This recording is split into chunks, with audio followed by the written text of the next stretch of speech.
Hey everybody, Matt Covey from Suburban Canine. Today I'm going to teach you how to get your dog to come when called every single time, and I'm going to break it down into 3 separate steps. So the first is teaching your dog what come means. This sounds obvious, it's not obvious to your dog, so I'm going to show you how to do that. Number 2, this is a big one. A lot of people make mistakes at this stage.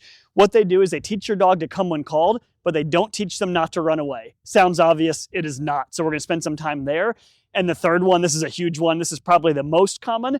The people teach their dog to come when called. They teach them not to run away. They teach them that's a problem, but their dog learns to play the game. If your dog is playing the game, that's an issue. You're going to be frustrated and they're going to be frustrated. So let me show you what I mean by that later in the video. Okay, this is Wallen. He is a young boy. He knows the come command. He's a good little dog. He is on a leash right now. I've also got a long line, but I'm going to show you how I start this process just so you understand. Wallen, sit. Good boy, stay. So if I have a dog who's never done come before, I put him in a sit stay. I want him to learn his name, followed by the word come, means to come to me. So I'm going to say that. I've got a treat here, just a little bit of a lure to catch his attention. I'm going to back up. I'm going to praise him, and then I'll have him sit. Wallen, come. Yes, good boy. Sit. Good. Here you go. Good boy. Free. I would do that over and over and over. Backing up matters. That gets him moving. It catches his attention on me. And you can also do it when they're standing. I like the sit stay because it means they're kind of in training mode rather than distracted. It's a little bit easier on the dog, but same thing here. Wallen, come. Yes, good boy. Sit. Good. So I do that over and over and over again until he's got it every single time. You're free. Then I start working on it and I drop the leash as they're coming to me. So I might start with the leash in my hand and I might say, Wallen, come. Yes, good boy. Sit. Good. There you go. Free. And then I let them go. I do that over and over and over again until they're perfect. You know, for a trainer, this might take me 3 days. If it takes you 2 weeks, that's fine because you're not doing this for a living, but work on this until they're perfect. Now, that's teaching the come command.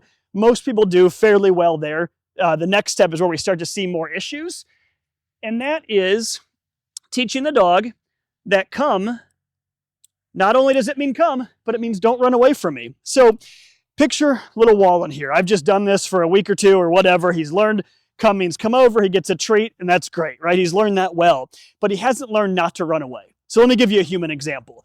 If you were to say, let's say you said to me, hey, Matt, you come over, when I put my hand up, you come over, you give me a high five, and I'll give you $1. I'm like, cool, yeah, let's do that, right? So every time you put your hand up, I run over, I give you a high five, I get $1. And I make $10, everything's great.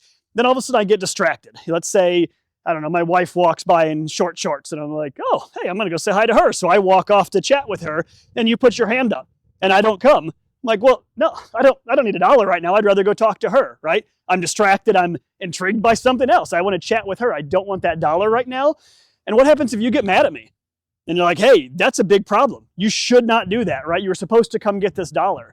How do I know? You never told me that, right? You never said I had to get that $1. You showed it to me as an option. That's what Wallen would have learned right now, right? He would have learned that every time I say to come, he comes over, he gets a treat, or he gets petted, he gets something. But when did I teach him that going over there and getting distracted is bad? Never, right? He's never learned that. So people make a mistake where they do this for a week or 2, everything's great, and then they let the dog go, they call him, and the dog's like, no thanks, I'd rather go over here, right? I'm way more interested in this squirrel or this other dog or whatever, rabbit poop, it could be anything. So you have to teach your dog come means come when called, but it also means don't run away. There's no option here. That's where the long line comes in. So I've got this long line. The idea here is that I can stop the dog no matter what. So now I can call him to me, but if he doesn't listen, I can teach him running away is a problem. So on this long line, calling him's the same thing. You can see he anticipated right there, which is fine, but I could use a treat or not, but I might say, Wallen, come. Yes, good boy. Sit. Good. Free. Okay, so we've got him on the long line. That was easy. Not only did I have a treat to catch his attention, but there's no real distractions. You know, we're at the park, but I don't see any other people around right now, so this is pretty simple. But let's say he didn't listen. You have to have a way to teach him that running is bad. So here's what I do. This method, it seems simple. It is simple. We've been working on it since 2006. This is what we do with every single dog. You have to have a correction that's consistent, that makes sense to him. So if I were to call him, I said his name followed by come, and he ignores me. Instantly, mark it with a no. That's one of the most important steps right there to show him that's what I don't like. Then I would go to him, and I have the long line. So if he were to run from me, I could step on it, If he just stood there and ignored me, I would just go to him. But when I get to him, I have to give some sort of correction and I have to enforce what I want. So let me show you what I mean by that. I'm not going to tug on the line because he's done nothing wrong, but pretend this is a long line. And I told him to come and he ignored me. I would tell him no. I would go to him and I'd pick this up and I would back up and I would tell him, come, sit. You're a good boy, Wallen.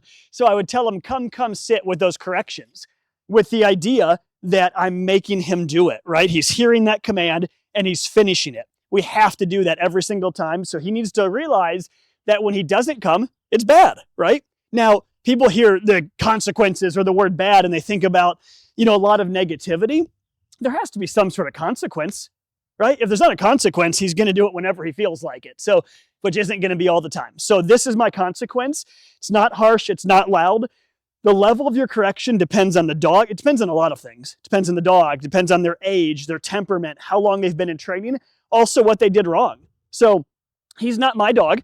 So if his owner, my client was right there and I told him to come and he came halfway and then he ran over to sit by them, my correction would be very soft, like what I just pretended right there. But let's say I called him and he decided he was going to run away. There's a highway over there and he was going to take off running. That's a huge problem. That's dangerous. I'm going to step on the line. My no is going to be a lot sharper and my correction is going to be harder. It's not going to be crazy, but it might look like this. Come, sit. With the idea of I want to break his focus with each of those tugs and I want him to know that that right there was bad. So very, very important. Hopefully that all makes sense to you. Now, the next thing I want to talk about is when you have a dog that learns to play the game. And this happens. I see it all the time. We get called in on this, from a lot of clients. Their dog has realized they don't have to come when called every single time, and it's for a couple reasons. But I want you to stop and think as a human for a minute. My favorite example is speeding. Imagine if there was, right now we get in trouble if we speed, right? There's some sort of ticket, or if you're going too fast, you could go to jail. There's there's some sort of penalty. Imagine if someone told you, hey, for the next month, there's no way you could get a speeding ticket. Not a chance. There's no way. The cops are not going to enforce it. What are you going to do? Now, 90% of you, there's probably 10% of you that are like, I still wouldn't speed. That's wrong. I wouldn't do it. It's dangerous. It's scary. I'm not going to do it. The dog word we use for that, when I get a dog who never breaks rules, even though they could, I call them a natural. That's great, right? So you'd be the natural. You'd be the one who just doesn't break rules. But you know what I call the other 90%? Dogs, right? They're dogs. Dogs make mistakes. They challenge. So do humans. So 90% of you, if there was no issue with speeding whatsoever, if you're not going to get in trouble, I bet you're going to speed. Maybe you'd speed all the time. Maybe you'd speed sometimes. You'd go the speed limit every once in a while and then you're late to work and boom, you're going 70 and a 50 or something. Maybe you speed for fun one day because you just like to, hear your engine roar and drive fast. Maybe you speed, because whatever, you see a car up ahead, you want to check out and you want to get up there quickly. But point is, when you want to speed, you probably will. So that would be a dog with no consequences. And that's uncommon, but if you had no consequences whatsoever, your dog will come only when they feel like pleasing.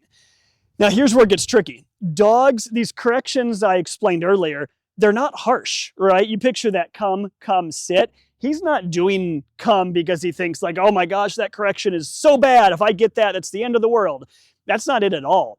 He learns to listen because when he comes, cool stuff happens, right? I praise him. I tell him he's a good boy. I pet him. He learns that come is a fun thing to do, right? Oh, buddy.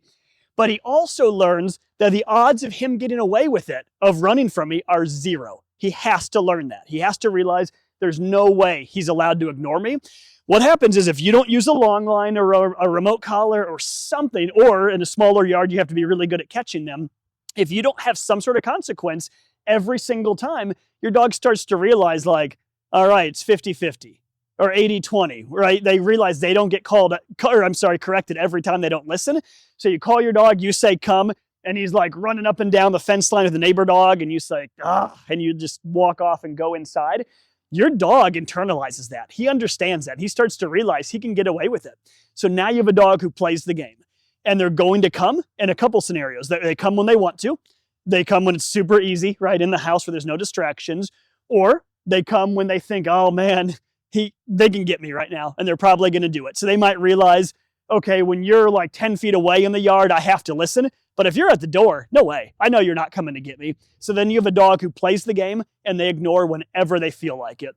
So these 3 things, super important. Start from the beginning, teach your dog properly, and then you have to make sure you have some sort of consequences that you enforce all the time.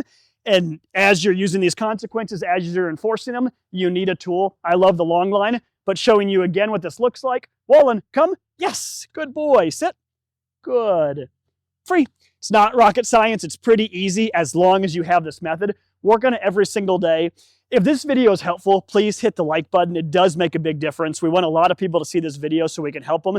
I really appreciate you hitting the like button. Subscribe if you haven't. That helps grow our channel so we can help more people. Thanks for watching.